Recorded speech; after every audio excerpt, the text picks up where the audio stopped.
Assalamualaikum warahmatullahi wabarakatuh. Perkenalkan, nama saya Feli Maita Putri, nomor BP 1811021028 dari kelas 4B D4 Akuntansi. Nah, pada video kali ini saya akan membahas mengenai bab 1 pendahuluan dan bab 3 metodologi penelitian dari penelitian saya yang berjudul pengaruh profitabilitas, ukuran perusahaan, dan umur perusahaan terhadap pengungkapan Corporate Social Responsibility atau CSR pada perusahaan manufaktur yang terdaftar di Bursa Efek Indonesia periode 2019-2021. Nah, pada video kali ini saya akan membahas mengenai bab 1 yaitu pendahuluan dan bab 3 yaitu metodologi penelitian. Selanjutnya, pada bab 1 kita akan membahas mengenai latar belakang penelitian, rumusan masalah, tujuan penelitian, kontribusi penelitian, dan sistematika penulisan. Dan di bab 3 saya akan membahas mengenai jenis penelitian, jenis data dan sumber data, populasi dan sampel, teknik pengumpulan data, variabel penelitian, dan metode analisis data. Bab 1 pendahuluan. Pada bab 1 pendahuluan, pertama-tama kita akan membahas mengenai latar belakang penelitian. Perusahaan dalam menjalankan kegiatan bisnisnya berhubungan dengan masyarakat dan lingkungan, yaitu perusahaan tidak hanya bertujuan untuk menghasilkan laba atau keuntungan saja, tetapi juga harus memperhatikan tanggung jawab sosial, yang pasti akan menimbulkan suatu dampak terhadap lingkungan dan sosial bagi masyarakat sekitar, atau stakeholders. Dengan adanya dampak tersebut, perusahaan harus melakukan kontribusi kepada masyarakat dan stakeholders agar lingkungan sekitar perusahaan tidak merasakan kerugian akibat kegiatan perusahaan. Pada awal perkembangannya, perusahaan hanya menyajikan informasi mengenai keuangan, sedangkan informasi mengenai kegiatan sosial lingkungan, pemberdayaan, dan yang lainnya diabaikan dalam pelaporan keuangan. Perusahaan hanya berorientasi pada memaksimalkan laba dengan berbagai cara tanpa memandang dampak yang ditimbulkan dari proses kegiatan perusahaan tersebut. Seiring berkembangnya zaman, perusahaan yang hanya berorientasi memaksimalkan laba semakin berkurang. Perusahaan dituntut tidak hanya memikirkan keuntungan finansial bagi kepentingan perusahaan dan seluruh bagian yang terlibat di dalam perusahaan, akan tetapi juga harus memikirkan kepentingan masyarakat di lingkungan sekitar perusahaan. Oleh karena itu, perusahaan harus melakukan suatu kegiatan untuk membuktikan bahwa mereka bertanggung jawab terhadap lingkungan dan sosial, serta untuk membangun reputasi nama baik perusahaan, salah satunya dengan cara melaksanakan kegiatan tanggung jawab sosial atau Corporate Social Responsibility atau CSR. Secara pengertian, Corporate Social Responsibility atau CSR adalah pendekatan bisnis atau komitmen yang dilakukan perusahaan dengan memberikan kontribusi terkait dengan pembangunan yang berkelanjutan dan memberikan manfaat yang menitik beratkan pada keseimbangan ekonomi, sosial, dan lingkungan bagi kesejahteraan seluruh pemangku kepentingan, menurut Ruroh dan Latifah tahun 2018. Jika dilihat dari jenis perusahaan, maka dapat diketahui bahwa perusahaan memiliki kegiatan yang beragam dan akan menghasilkan limbah serta dampak dari operasionalnya. Jika tidak dikelola dengan baik, akan menyebabkan pencemaran. Begitu pula dengan perusahaan manufaktur yang menjadi salah satu kontributor yang cukup besar terhadap dampak negatif bagi lingkungan, baik karena limbah yang dihasilkan, renovasi, pembongkaran, pembangunan, dan sebagainya. Selain itu, salah satu kasus lain akibat perusahaan manufaktur yaitu tentang pencemaran udara di kawasan Cilincing, Jakarta Utara yang menyebabkan warga terjangkit penyakit infeksi saluran pernafasan akut atau ISPA. Di masa pandemi COVID-19, banyak perusahaan yang berlomba-lomba melakukan kegiatan CSR untuk membantu masyarakat dan lingkungan. Karena menimbulkan kerugian yang sangat besar, terutama di bidang ekonomi, banyak para pekerja yang diberhentikan sehingga mengalami kesulitan dalam memenuhi kebutuhan hidupnya. Kewajiban perusahaan untuk melaksanakan corporate social responsibility salah satunya diatur dalam Undang-Undang Nomor 40 Tahun 2007 tentang perseroan terbatas Pasal 74, menjelaskan bahwa perseroan yang menjalankan kegiatan usaha yang berkaitan dengan sumber daya alam wajib untuk menjalankan kegiatan tanggung jawab sosial dan lingkungan. Kewajiban itu telah dianggarkan dan diperhitungkan sebagai biaya perseroan yang pelaksanaannya dilakukan dengan memperhatikan kepatutan dan kewajaran. Perseroan akan dikenakan sanksi jika tidak melakukan kewajiban tersebut. Faktor-faktor yang mempengaruhi pengungkapan CSR sebenarnya cukup banyak, yaitu profitabilitas, ukuran perusahaan, leverage, kepemilikan saham publik, ukuran dewan komisaris, pengungkapan media, kinerja keuangan, tipe perusahaan, struktur kepemilikan manajerial atau publik, dan lainnya. Namun jika dilihat dari dua faktor saja, yaitu profitabilitas dan ukuran perusahaan, dapat dilihat dari beberapa penelitian terdahulu. Berdasarkan uraian latar belakang di atas dan penelitian-penelitian terdahulu, penelitian mengenai pengungkapan CSR menarik untuk diteliti kembali, mengingat memiliki hasil yang beragam. Adanya kasus sosial dan lingkungan sehingga menimbulkan kerugian dan berdampak pada lingkungan, terutama dilihat dari perusahaan manufaktur. Jika tidak memperhatikan lingkungan, akan sangat merugikan karena berhubungan dengan lingkungan sekitar.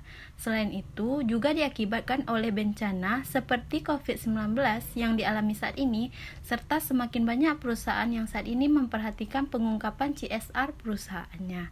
Penelitian ini mereplikasi pada penelitian yang dilakukan oleh Tampu Bolon dan Siregar pada tahun 2019 yang berjudul Pengaruh Profitabilitas dan Ukuran Perusahaan Terhadap Pengungkapan Tanggung Jawab Sosial pada Perusahaan Manufaktur yang terdaftar di Bursa Efek Indonesia pada tahun 2014-2018. Perbedaannya terletak pada variabel independen, yaitu menambah satu variabel, yaitu umur perusahaan, sehingga penelitian ini menggunakan 4 variabel, yaitu 3 variabel independen terdiri dari profitabilitas, ukuran perusahaan, dan umur perusahaan, dan 1 variabel dependen, yaitu pengungkapan corporate social responsibility atau CSR. Alasan mengambil variabel independen tersebut karena dengan semakin tinggi ketiga variabel tersebut akan meningkatkan kegiatan CSR jika dilihat secara umum yang terkait dengan seberapa luasnya dalam pengungkapan CSR. Perusahaan yang digunakan adalah perusahaan manufaktur dan periode tahun sampel 2019 sampai 2021 dengan menggunakan acuan GRI G4 yang dikeluarkan oleh Global Reporting Initiative atau GRI pada tahun 2013. GRI G4 ini memiliki jumlah item indikator sebanyak 91 item. Maka, berdasarkan hal tersebut, peneliti melakukan penelitian yang berjudul Pengaruh Profitabilitas, Ukuran Perusahaan, dan Umur Perusahaan terhadap Pengungkapan Corporate Social Responsibility pada Perusahaan Manufaktur yang terdaftar di Bursa Efek Indonesia periode 2019-2021. Selanjutnya, rumusan masalah dan tujuan penelitian. Berdasarkan uraian mengenai latar belakang penelitian yang telah dijelaskan di atas, maka permasalahan dalam penelitian ini dapat dirumuskan sebagai berikut. Yang pertama, bagaimana pengaruh profitabilitas terhadap pengungkapan corporate social responsibility atau CSR pada perusahaan manufaktur yang terdapat di Bursa Efek Indonesia. Yang kedua, bagaimana pengaruh ukuran perusahaan terhadap pengungkapan corporate social responsibility pada perusahaan manufaktur yang terdaftar di Bursa Efek Indonesia. Yang ketiga, bagaimana pengaruh umur perusahaan terhadap pengungkapan corporate social responsibility pada perusahaan manufaktur yang terdaftar di Bursa Efek Indonesia. Selanjutnya, tujuan penelitian. Berdasarkan rumusan masalah di atas, penelitian ini memiliki beberapa tujuan, yaitu sebagai berikut. Yang pertama, untuk mengetahui pengaruh profitabilitas terhadap pengungkapan corporate social responsibility pada perusahaan manufaktur yang terdaftar di Bursa Efek Indonesia. Yang kedua, untuk mengetahui pengaruh ukuran perusahaan terhadap pengungkapan corporate social responsibility pada perusahaan manufaktur yang terdaftar di Bursa Efek Indonesia, untuk mengetahui pengaruh umur perusahaan terhadap pengungkapan corporate social responsibility pada perusahaan manufaktur yang terdaftar di Bursa Efek Indonesia. Selanjutnya, kontribusi penelitian. Penelitian ini diharapkan dapat memberikan kontribusi dan manfaat bagi berbagai pihak, seperti yang pertama, bagi penulis. Dengan melakukan penelitian ini, diharapkan penulis dapat menambah pengetahuan yang lebih mendalam tentang faktor yang mempengaruhi pengungkapan corporate social responsibility dan menambah pengalaman di samping pengetahuan konseptual yang telah penulis miliki. Yang kedua, bagi akademisi. Hasil penelitian ini diharapkan dapat memberikan manfaat seperti tambahan kepustakaan atau referensi dan literatur bagi penelitian selanjutnya mengenai pengaruh profitabilitas, ukuran perusahaan, dan ukuran Dewan Komisaris terhadap pengungkapan corporate social responsibility atau faktor lainnya. Yang ketiga, bagi perusahaan. Penelitian ini diharapkan dapat memberikan manfaat kepada perusahaan sebagai salah satu motivasi dan untuk meningkatkan pengungkapan corporate social responsibility perusahaan di masa mendatang, dan juga menyadari pentingnya menerapkan corporate social responsibility dalam perusahaan. Yang keempat, bagi investor. Penelitian ini dapat menjadi alat ukur dalam menilai kinerja perusahaan dan bahan pertimbangan sebelum melakukan pengambilan keputusan investasi pada perusahaan melalui pengungkapan corporate social responsibility yang dilakukan perusahaan. Yang kelima, bagi peneliti selanjutnya. Penelitian ini diharapkan dapat menjadi acuan bagi pihak-pihak yang akan melakukan penelitian lebih lanjut mengenai permasalahan ini. Selanjutnya, sistematika penulisan. Sistematika penulisan dimaksudkan untuk mempermudah pembahasan dalam penulisan. Sistematika penulisan dalam penelitian ini adalah sebagai berikut. Bab 1, pendahuluan. Bab ini membahas tentang latar belakang penelitian, rumusan masalah, tujuan penelitian, kontribusi penelitian, dan sistematika penulisan. Bab 2, tinjauan pustaka. Bab ini membahas tentang landasan teori yang digunakan dalam penelitian, penelitian terdahulu, pengembangan hipotesis, dan hipotesis penelitian. Bab 3, metodologi penelitian. Bab ini membahas tentang jenis penelitian, populasi dan sampel, jenis data dan sumber data, teknik pengumpulan data, variabel penelitian, dan definisi operasional dan teknik analisis data yang digunakan dalam pengujian hipotesis. Selanjutnya, bab 3, metode penelitian. Yang pertama, jenis penelitian. Penelitian ini merupakan penelitian dengan pendekatan kuantitatif. Penelitian ini bersifat replikasi yang hasil uji hipotesis harus didukung dengan penelitian-penelitian sebelumnya. Dalam penelitian ini menggunakan perusahaan manufaktur yang terdaftar di Bursa Efek Indonesia periode 2019 sampai 2021. Dengan peneliti melakukan pengumpulan laporan keuangan tahunan dan laporan tahunan atau annual report perusahaan antara rentang tahun 2019 sampai 2021. Selanjutnya, jenis data dan sumber data. Data pada penelitian ini menggunakan data sekunder yaitu data yang diperoleh secara tidak langsung yang bersumber dari dokumentasi perusahaan. Data yang digunakan dalam penelitian ini adalah laporan keuangan tahunan dan laporan tahunan atau annual report yang diterbitkan oleh perusahaan yang terdaftar sebagai perusahaan manufaktur di Bursa Efek Indonesia dan website resmi perusahaan periode 2019-2021, serta berita yang memuat secara online melalui portal berita online mengenai isu-isu lingkungan hidup. Untuk mengolah data menggunakan software yaitu program SPSS. Selanjutnya, populasi dan sampel penelitian. Populasi dalam penelitian ini adalah perusahaan manufaktur yang terdaftar di Bursa Efek Indonesia selama periode 2019 sampai 2021.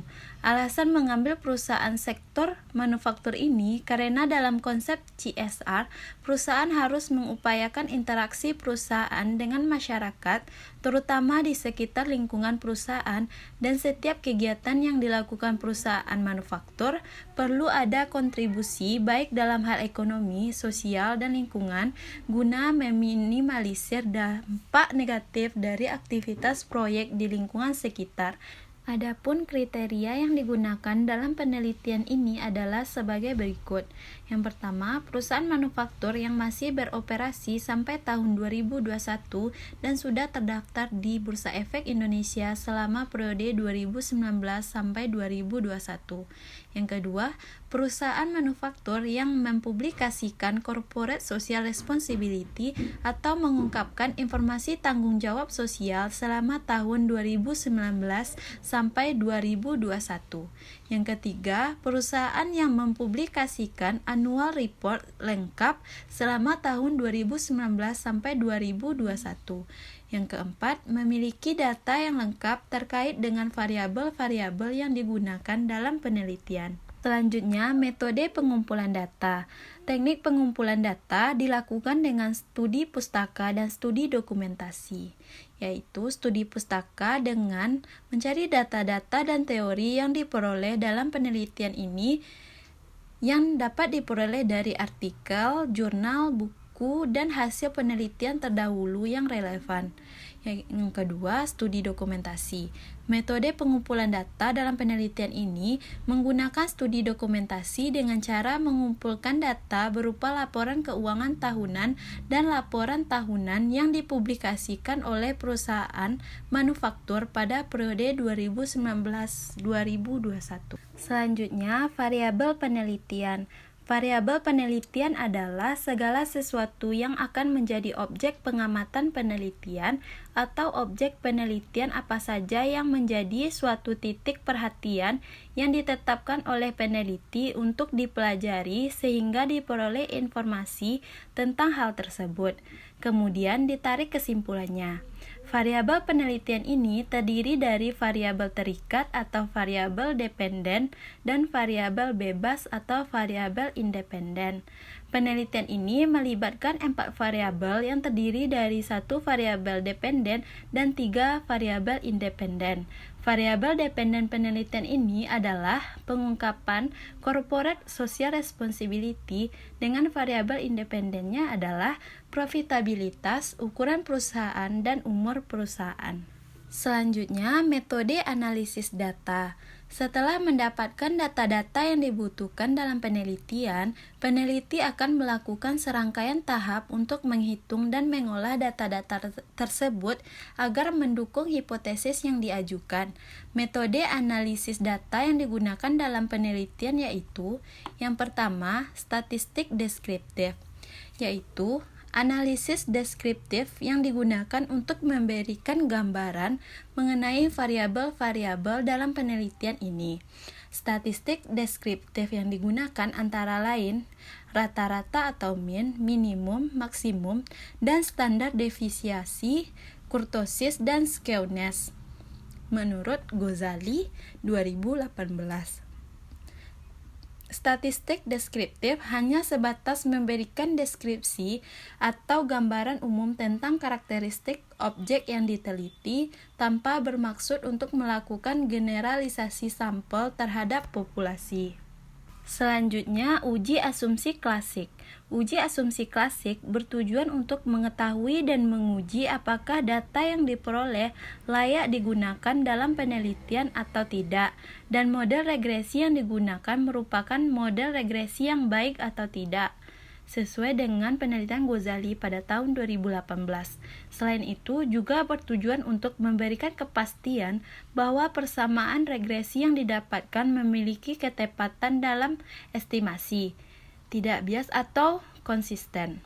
Oleh karena itu, diperlukan uji asumsi klasik yang terdiri dari uji normalitas, uji multikolerneritas, dan uji heteroskedastisitas sebelum pengujian hipotesis. Yang pertama, uji normalitas. Uji normalitas merupakan pengujian yang bertujuan untuk mengetahui apakah variabel independen maupun dependen mempunyai distribusi yang normal atau tidak, dan model regresi yang baik adalah regresi yang distribusi normal atau mendekati normal. Uji normalitas dalam penelitian ini menggunakan uji statistik Kolmogorov-Smirnov. Dalam uji ini akan ditentukan nilai signifikan yang menentukan apakah data itu didistribusikan secara normal atau tidak. Dasar pengambilan keputusan dengan melihat angka signifikan yaitu: yang pertama, jika angka signifikan besar sama 0,05, maka data berdistribusi normal. Yang kedua, jika angka signifikan kecil 0,05, maka data tidak berdistribusi normal. Selanjutnya, uji multikolinearitas bertujuan untuk menguji apakah dalam model regresi ditemukan adanya korelasi antar variabel independen. Model regresi yang baik seharusnya tidak terjadi korelasi antara variabel independen.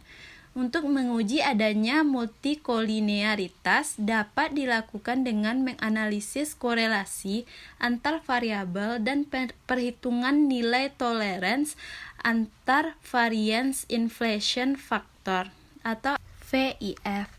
Multikolinearitas terjadi jika nilai tolerance lebih kecil dari 0,1, yang berarti ada korelasi antar variabel independen yang nilainya lebih dari 95% dan nilai VIF lebih besar dari 10. Apabila VIF kurang dari 10, dapat dikatakan bahwa variabel independen yang digunakan dalam model adalah dapat dipercaya dan objektif. Selanjutnya, uji heteroskedastisitas merupakan ketidaksamaan yang terjadi pada variabel bebas atau independen dari suatu pengamatan ke pengamatan lain, sedangkan homoskedastisitas merupakan kesamaan yang terjadi antar pengamatan yang dilakukan. Model regresi yang baik adalah yang homoskedastisitas atau tidak terjadi heteroskedastisitas. Dalam penelitian menguji heteroskedastisitas dengan menggunakan grafik scatter plot antara variabel terikat atau dependen dengan residualnya, di mana sumbu X adalah yang diprediksi dan sumbu Y adalah residualnya. Jika grafik membentuk pola tertentu yang teratur, maka telah terjadi heteroskedastisitas. Jika tidak, ada pola tertentu atau acak, serta plot grafik menyebar di atas dan di bawah angka 0 pada sumbu Y, maka tidak terjadi heteroskedastisitas. Selanjutnya, analisis regresi linear berganda. Hipotesis dalam penelitian ini akan dianalisis dan diuji dengan analisis regresi linear berganda. Analisis dalam penelitian ini akan menguji hubungan antara variabel independen yang lebih dari satu dan variabel dependen. Selain itu, juga meneliti pengaruh variabel independen terhadap variabel dependen serta menunjukkan arah hubungan variabel tersebut. Adapun variabel independen dalam penelitian ini terdiri dari profitabilitas, ukuran perusahaan, dan umur perusahaan. Sedangkan variabel dependen adalah pengungkapan corporate social responsibility. Selanjutnya, uji hipotesis. Uji hipotesis dilakukan untuk menguji hipotesis mengenai pengaruh profitabilitas, ukuran perusahaan, dan umur perusahaan terhadap pengungkapan corporate social responsibility. Untuk melakukan uji hipotesis yang diajukan, maka akan dilakukan dengan uji koefisien determinasi atau R kuadrat, uji pengaruh simultan atau uji statistik F, dan uji parsial atau uji statistik T. Yang pertama kita bahas yaitu uji koefisien determinasi. Uji koefisien determinasi bertujuan untuk mengukur seberapa jauh kemampuan model regresi dalam menerangkan variasi variabel dependen. Nilai koefisien determinasi terletak antara 0 dan 1. Dalam penelitian ini dilakukan uji koefisien determinasi untuk mengetahui seberapa besar pengaruh variabel independen terhadap variabel dependen. Jika nilai R kuadrat rendah, berarti kemampuan variabel independen dalam menjelaskan variabel dependen sangat terbatas. Sedangkan jika nilai R kuadrat semakin mendekati 1, berarti variabel independen memberikan hampir semua informasi dalam memprediksi variabel dependen. Selanjutnya, uji F atau uji simultan. Uji pengaruh simultan atau uji statistik F digunakan untuk mengetahui apakah variabel independen yaitu profitabilitas, ukuran perusahaan, dan umur perusahaan secara bersama-sama atau simultan mempengaruhi variabel dependen yaitu pengungkapan corporate social responsibility. Pengujian dilakukan dengan menggunakan level signifikan 0,05 atau 5% dengan ketentuan. Yang pertama, apabila nilai signifikan besar dari 0,05, maka hipotesis ditolak, yaitu koefisien regresi tidak signifikan. Hal ini membuktikan bahwa secara simultan, ketiga variabel independen dalam penelitian tidak berpengaruh signifikan terhadap variabel dependen. Selanjutnya, apabila nilai signifikan kecil sama 0,05, maka hipotesis diterima, yaitu koefisien regresi signifikan. Hal ini membuktikan secara simultan ketiga variabel independen penelitian tersebut berpengaruh signifikan terhadap variabel dependen. Selanjutnya, uji T atau uji parsial. Uji T merupakan pengujian hipotesis yang pada dasarnya menunjukkan seberapa jauh pengaruh satu variabel independen secara individual atau parsial dalam menerangkan variabel dependen. Dalam penelitian ini dilakukan uji T untuk mengetahui pengaruh dari variabel independen yaitu profitabilitas, ukuran perusahaan, dan umur perusahaan secara individual terhadap variabel dependen yaitu pengungkapan corporate social responsibility. Pengujian dilakukan dengan menggunakan level signifikan 0,05 atau 5% dengan dasar pengambilan keputusan sebagai berikut. Yang pertama, apabila nilai signifikan besar dari 0,05, maka hipotesis ditolak, yaitu koefisien regresi tidak signifikan. Ini berarti secara parsial, variabel independen tersebut tidak mempunyai pengaruh yang signifikan terhadap variabel dependen. Yang kedua, apabila nilai signifikan kecil dari 0,05, maka hipotesis diterima, yaitu koefisien regresi signifikan dan berarti secara parsial, variabel independen tersebut mempunyai pengaruh yang signifikan terhadap variabel dependen. Baiklah, sekian presentasi dari saya. Apabila ada kesalahan, saya mohon maaf. Assalamualaikum warahmatullahi wabarakatuh.